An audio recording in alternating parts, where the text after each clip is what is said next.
All right, Avs fans, if you're watching, I promise to not be biased against your team in any way throughout this entire video. Stars fans, no promises.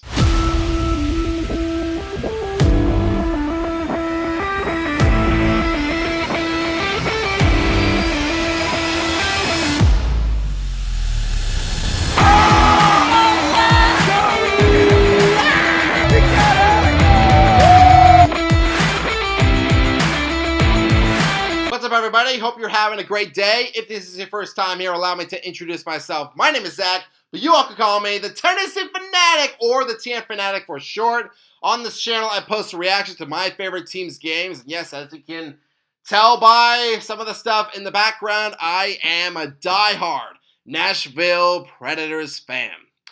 And it still sucks not being here in the Stanley Cup playoffs. But this video is not about my Preds. No, this video is about the 16 teams that did qualify for the Stanley Cup playoffs, and I am here to give my prediction on which team I believe will ultimately hoist that beautiful Stanley Cup. And if my predictions suck, well, so do yours. All right, let's dive right into it. Let's start with the Avalanche taking on the LA Kings. Now, folks, throughout this video, I am going to be throwing out a lot of stats. I made sure to do my research when it came to predicting these games.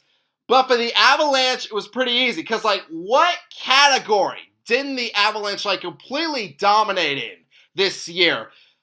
Let me read this right here, because this is crazy. The Avalanche this year were best in the league in goals for, goals against average, penalty kill, wins when scoring first, team save percentage, and shots on goal per game.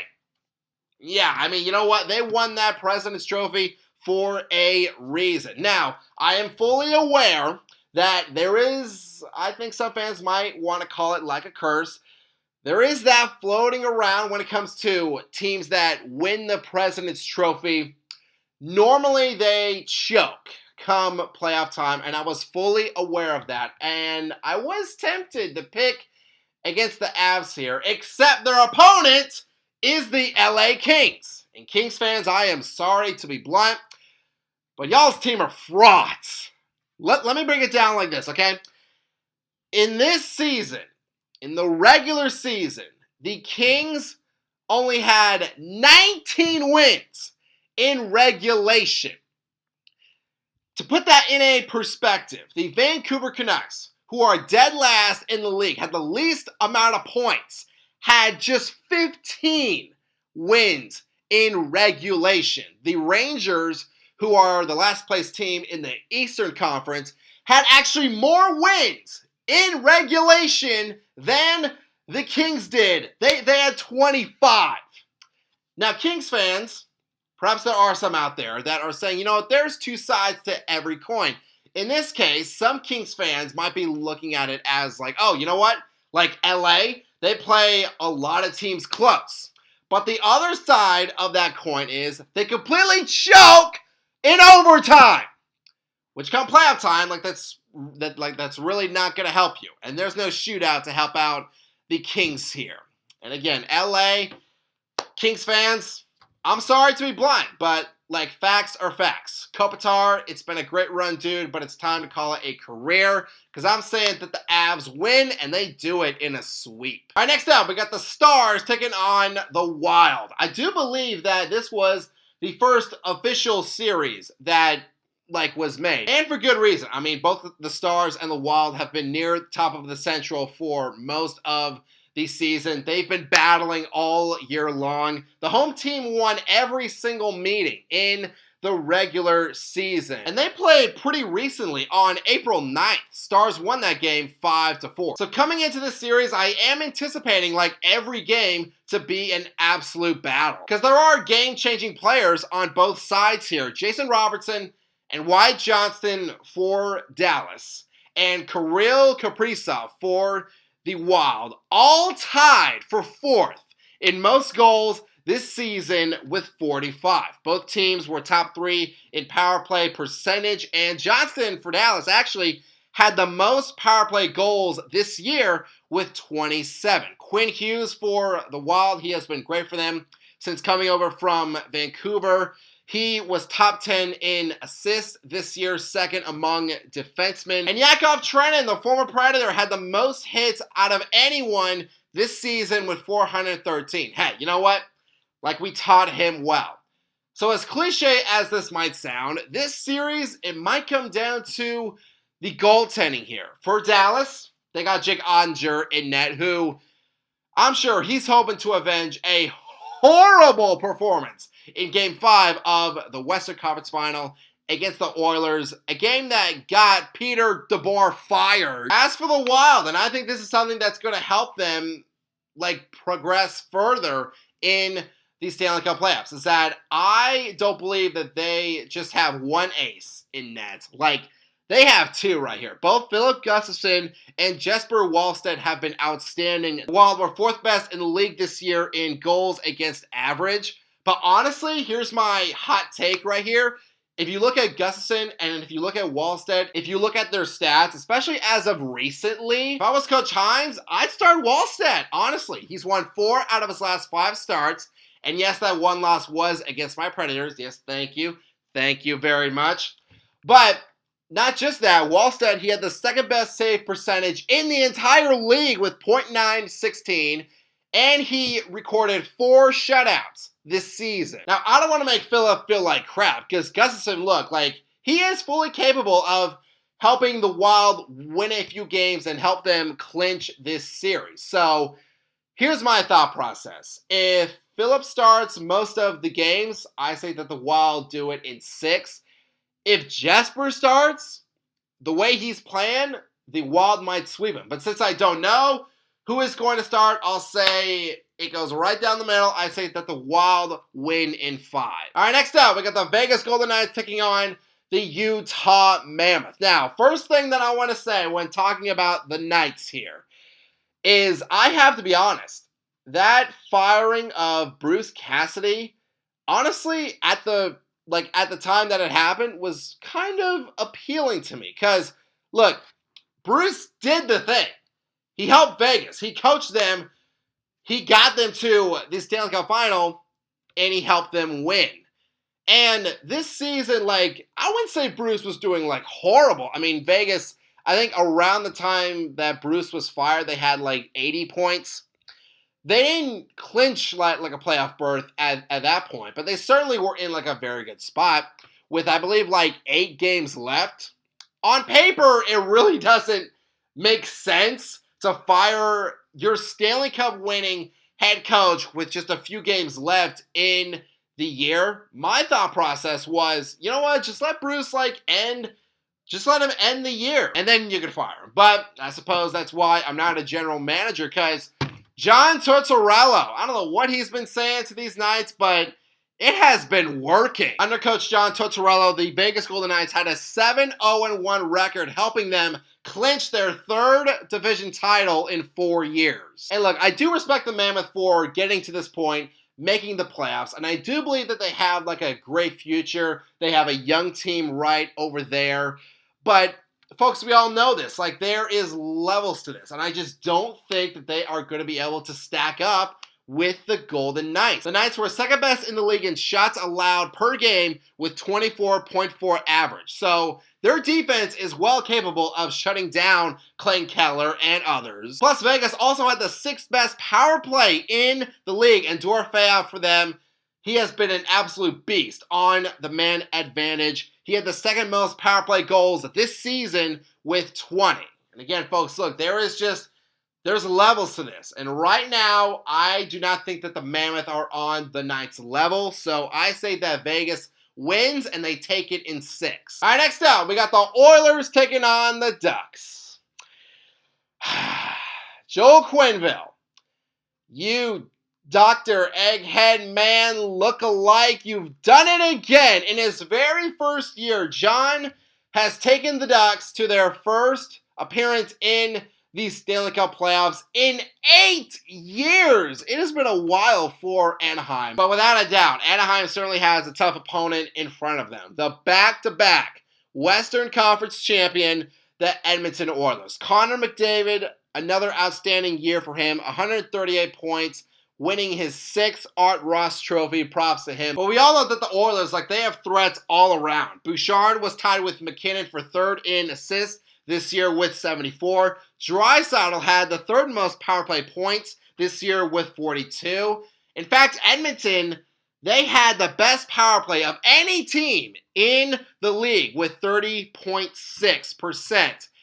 As for the Ducks, they were bottom 6 in penalty kill success rate with 76.4. That, to me, is going to be the biggest X factor here. Like, if the Ducks get into penalty trouble, I have my doubt that they'll be able to recover. Even if Senecki, for example, has, like, a great performance in this series, I just don't see it being enough. So I say that the Oilers win, and they win in 5. All right, next up, we got the Sabres taking on the Boston Bruins. First and foremost, I gotta give it up to the Buffalo Sabres, clinching their first playoff berth in 15 years! 2011, I believe, was the last time the Sabres made the playoffs. You know what happened back then? Like, Snapchat didn't exist, and Connor McDavid was just 14! It's been that long. So I'm sure Sabres fans, I hope you all are enjoying this right now. And for your sake, I hope that y'all keep this hype train going. With that being said, y'all certainly do have a formidable opponent in front of you, the Boston Bruins. In the regular season meetings, Bruins won 3 out of 4 of them. So there might be some buzz here that Boston has Buffalo's number. But folks, look, I'll be honest. When it comes to these playoffs, I try to make these picks with my brain, but like these Sabres, man, like they're tugging on the heartstrings here. Here's what I will say. If the Sabres are to beat the Bruins, if they are to win this series, big keys for them. Got to shut down Pastrnak, obviously. He has had a great year, 100 points this season. Don't let Geeky get going because he's been red hot. 5 goals in his last 5 games. And Buffalo, I feel like they got to have a fast start to every game in this series. Again, the Bruins, they won 3 out of the 4 meetings. But in every meeting with the Sabres, Boston scored first. So it's just, I feel like it's so critical for the Sabres to get off to a hot start to every game right here if they want to have firm control of this series. I mean, the Sabres were 5th best in goals for this year with 283, and they were tied for 2nd in wins when scoring first this season with 36. So, I mean, there it is right there. Sabres, they got to get off to a fast start in every game. Force Boston to play their game. So look, I'm going to give the edge to Buffalo here and say that they win, but I think that this is going to be a 7-game series. I can fully see Boston giving them a run for their money. All right, next up, we got the Lightning taking on the Habs right here. A rematch of the 2021 Stanley Cup Final. They split the season series, and heck, they just played last week a 2-1 win for the Habs in that game. So this one for me, I'll be honest, this is one of the tougher ones to pick right here. But what I will say is, you know what? As a hockey fan, I think that I am in store and we are in store for a high-scoring series. There's going to be some offensive fireworks here. Kucherov, Nikita Kucherov, a great year for him. Second only to McDavid in points with 130. Both Kucherov for Tampa and Suzuki for the Habs were top 5 in assists. And Cole Caulfield for Montreal, what a great year that he had. Second only to McKinnon for most goals with 51. And in fact, Cole Caulfield had the most game-winning goals and the most overtime goals scored this year. But the question is, can he and the Habs do it again against a very familiar foe, Andrei Vasilevsky? For Vasi, he had the most wins this season out of any goaltender with 39. He had the 3rd best save percentage in the league, and he was 2nd best in goals against average. So when you look at a team like Montreal, when you look at those Habs, and you see guys like Cole Caulfield, and you see guys like Ivan Demidov, who is my pick for the Calder, that is a team that's certainly capable of opening up the scoring on any given night. But you know what? That's why you got a great goaltender like Vasilevsky. That's why having a guy like him in net is so valuable, especially here in the Stanley Cup playoffs. And we've all seen Vasilevsky. He has that ability to completely take over a series. So with him in net and Cooch leading the charge, get it? Charge, lightning, that kind of thing. I say that Tampa gets it done. They get over the hump and they win in 7. All right, next up, we got the Canes taking on the Senators right here. So statistically, I think that there is a lot to like for both teams right here. For the Canes, they have the 4th best power play this year with 24.4. The Sens were 2nd best in face-off win percentage with 54.5. But if I'm looking at the season series, I gotta be honest right here. Clearly, the Sens defense, they've had no answers for Carolina right here. In the season series, in every game, the Sens allowed 3 or more goals in every meeting.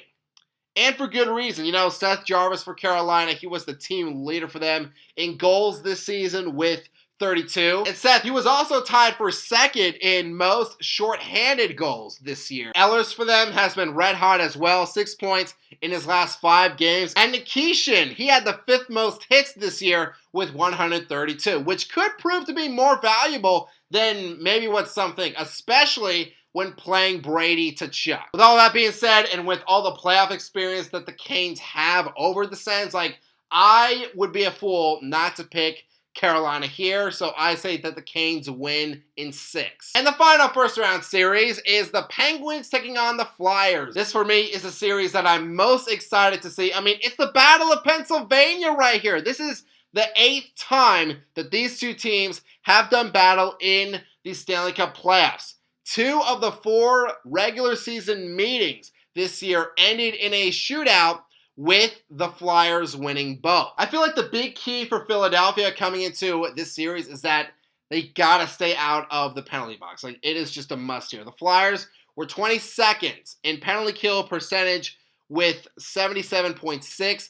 The Penguins were 7th best on the power play with a 24.1 success rate.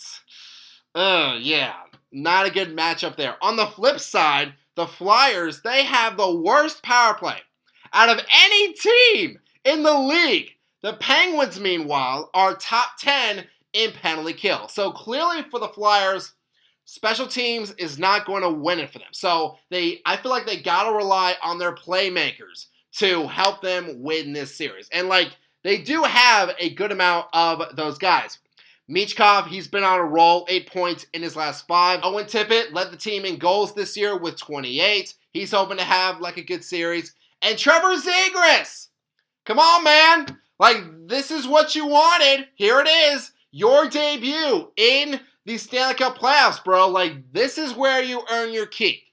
Right here. Now, as much as I hate the Penguins, and again, y'all know why, I'm a realist at the end of the day, because I look at Pittsburgh and I see their big 3 of Crosby, Malkin, and Letang, a trio that's been dominant for a number of years. The Penguins this year were 3rd best in goals for with 290. Erik Karlsson, he had 51 assists this year, 8th best among defensemen. And Stuart Skinner, I feel like he's fit in pretty nicely with Pittsburgh, so as much as it pains me to say it, I gotta take the Penguins to win, and they do it in 6. All right, round 2. I got the Avalanche taking on the Minnesota Wild. Now, Avalanche fans, I promise, I said it again, I was not going to be biased toward your team. Okay? And look, I gave y'all the cred by saying all those stats right there, and I'm sure there's a lot of fans out there that do believe that the Avalanche, that is the team to win it all. And you know what? I don't blame them at all for thinking that. But here's what I will say. If this series takes place, I do believe that the Wild will give the Avalanche a fight right here. They split the season series. 2 of the 4 meetings ended in a shootout. And I feel like the Wild, statistically, they might have an answer for almost everything that Colorado throws at them. I mean, the Avalanche, yes, they might be first in goals for, but the Wild were fourth best in goals against average. The Avalanche might have the best penalty kill, but the Wild had the third best power play this year. Quinn Hughes, he's had the most ice time out of anyone this season, averaging almost 28 minutes a game. That is incredible. So, he'll be out there a lot to neutralize McKinnon the best that he can, which I feel like that's a big key for the Wild. If this series does take place and if they are to win it, they got to shut down Nathan. Again, easier said than done here. McKinnon, he was third in points this year, first in goals, clinching his first Maurice Rocket Richard trophy. But look, if we're throwing out stats right here, there is one that I have to mention. I briefly mentioned it earlier, and that is all these great teams that win the President's Trophy. Usually at this point in round 2, this is where they lose it. I mean, look at all the great teams. I'm going to pull it out right now. Look at all these great teams that did not win the Stanley Cup. Look at all those teams. And the Avalanche were one of them. It happened to them like 5 years ago. So some people might call me crazy for just deciding a series just based on that. But look, until the Avalanche or some other team proves me wrong, I gotta say it. I'm taking the Wild to win and advance to just their second conference final ever. To maybe ease the blow to Avs fans, I'll say that the Wild do it in 7. So there you go. There it is. Keyboard demons, go ahead, start typing now. All right, next up, we got the Knights taking on the Oilers. If this matchup takes place, it would be the second straight year that these two teams play in the second round. The Oilers won 3 out of the 4 meetings during the regular season. And again, they did beat Vegas in last year's playoffs. But with that being said, again, this is a new team, pretty much under coach John Tortorella, who I know he's had like a lot of great moments, but I feel like real ones, including myself, remember John for this moment. You know what? You were probably beat up in the bus stop most of the time. I think so, huh? I mean, that for me, like, that is right up there with Gretzky getting 50 goals in 39 games. I mean, like, it is right there. But in all seriousness, I question Vegas. Like, do they have enough to keep up with the Oilers and their playmakers? Again, we all know that Connor, like, he is going to do his thing. But not only that, they have so many other threats. Draisaitl was top 10 in points this year. Bouchard had the 5th most goals this year among defensemen. Now, Vegas, they do have some playmakers on their side as well. I mentioned Dorofeyev earlier. He led the team with 37 goals this year. Jack Eichel, he's had a great year as well, 63 assists. But just based on the playoff history and how these teams played in the season series, based off of that, I got to pick the Oilers. And, just for giggles, I say that the Oilers beat Vegas in 5, just like last year. All right, next up, we got the Sabres taking on the Tampa Bay Lightning. So if this series takes place, I think this would be a great battle, absolutely. The Sabres did win the last 3 meetings, and I do hope that, like, the Sabre fans, like, they enjoy this, they embrace every single moment, every single great moment that their team has here in these Stanley Cup playoffs. But with that being said, folks, we all know this. The playoffs are just a different animal. Like, at some point, we're going to start throwing away all of the stats because the teams that we see today, like at this moment, when I'm filming this, they're going to be different from the teams that are going to be in rounds 2 and 3 and in the Stanley Cup Final. The playoffs are just a different season, so I do tend to lean toward the team that has the more playoff experience. So with that being said, sorry Sabres, I am taking Tampa to win in 6. The final matchup of round 2 I'm going to talk about is the Carolina Hurricanes taking on the Pittsburgh Penguins. And for Carolina, there's a lot to be thankful for when it comes to playing the Penguins. I mean, against Pittsburgh, the Canes, they won 3 out of the 4 meetings this regular season. And again, kind of similar to the Sens here, if you look at the Penguins, their defense had just no answers for Carolina. And it was even worse for Pittsburgh right here. The last 3 meetings between the Canes and the Penguins, Carolina scored 5 or more goals.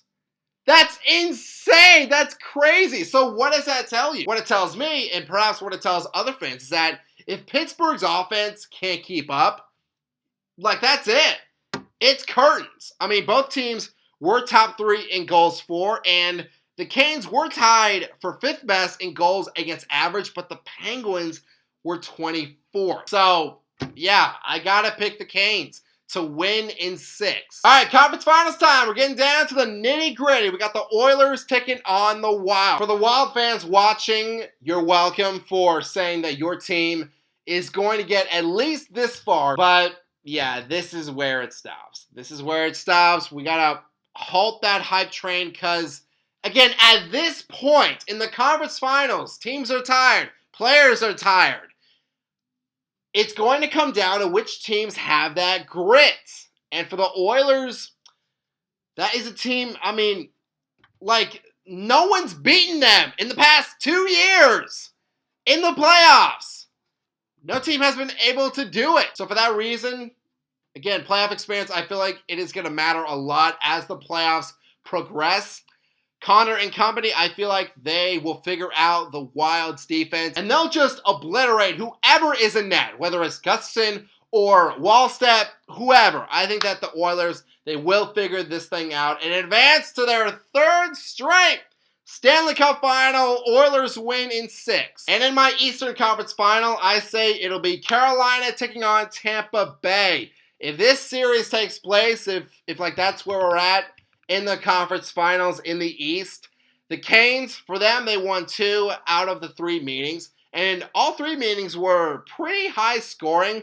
For Carolina, I think it's very important for them. Like, they can't let Tampa just shoot all over them.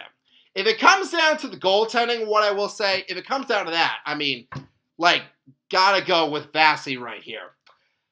But the Canes, they did have the lowest average of shots allowed per game with 23.9. So if the Canes defense as a whole, if they can neutralize guys like Cooch, guys like Getzel and Hagel, I might lean toward Carolina here. But again, like, that is easier said than done. And just based on how these teams have performed at this point in the conference finals in the Stanley Cup playoffs, I mean, I feel like the answer is obvious. I mean, like, which team would you pick?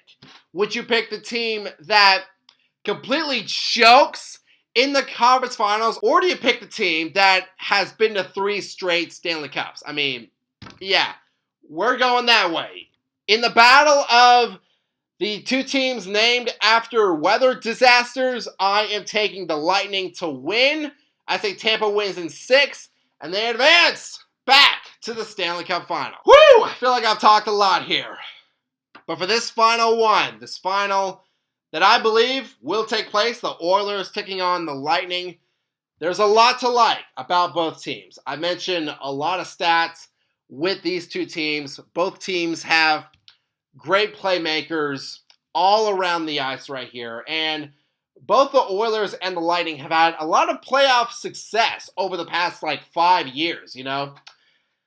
And these teams, they only played twice during the regular season. Tampa Bay did win both of those meetings. But here's what I'll say, is that, again, at this point, the Lightning and the Oilers, if they do get here, like, they are going to be beaten down. I believe it's going to come down to which team has more grit, which team has more heart. And for me, yes, I know, I see Tampa. They have all the playoff success. They've won the Stanley Cup. They've been over that hilltop. But the Oilers, these Oilers, 2 years in a row, they got beat by a team from Florida in the Cup Final. Devastation fell upon Edmonton.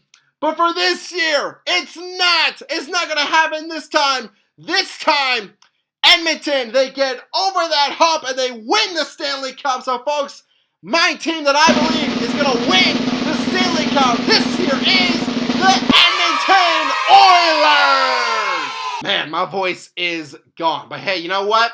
it was worth it. Fans, I hope you all enjoyed this video. Let me know down in the comments which team you believe is going to win the Stanley Cup. But as for this one, it is going to do it here. Again, if you all enjoyed, hit that subscribe button, hit that bell, and you can join our Fanatic Army. And a hearty salute to all of you as always, and I hope that all of you have a fantastic day. Yeet!